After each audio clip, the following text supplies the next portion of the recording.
Can legal cases guide end-of-life decisions for dementia?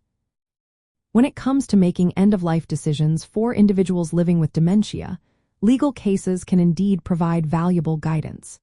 These cases help clarify patients' rights, the authority of advance directives, and the standards for surrogate decision-making when a person can no longer express their wishes.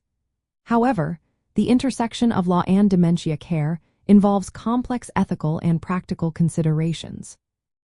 One key aspect is patient autonomy.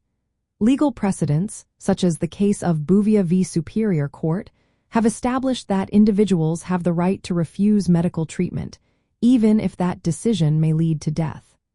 Courts recognize that the quality of life and personal autonomy are as important as preserving life.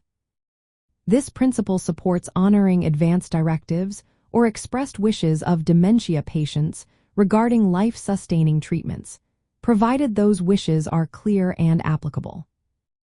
Advance directives are legal documents where individuals outline their preferences for medical care if they become unable to make decisions.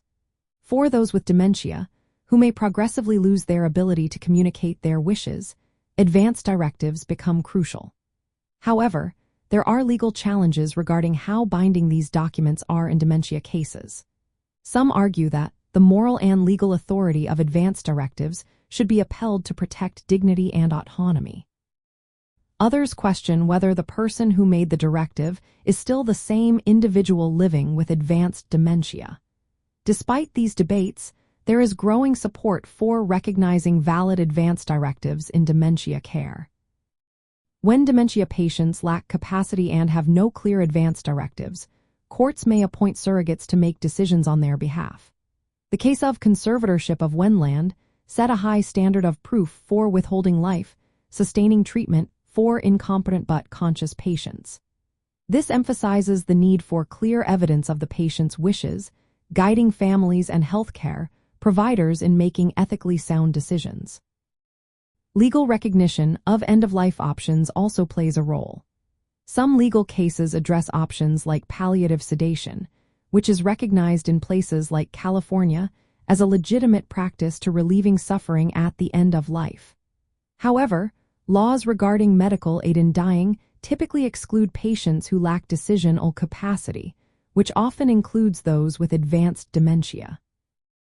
Moreover, broader legal rulings, such as recent Supreme Court decisions affecting Medicaid, can indirectly influence end-of-life care. These decisions can impact access to essential services like hospice and home care, which are particularly relevant for dementia patients who rely on Medicaid for support.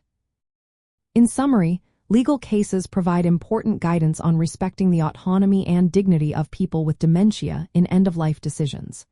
They clarify rights to refuse treatment, the authority of advance directives, and standards for surrogate decision-making. However, the progressive cognitive decline in dementia presents unique challenges. Therefore, it is essential that legal guidance be integrated with compassionate clinical care and ethical considerations. Advance planning, clear communication, and involvement of legal and healthcare professionals are critical to ensuring that end-of-life decisions align with the values and wishes of individuals living with dementia.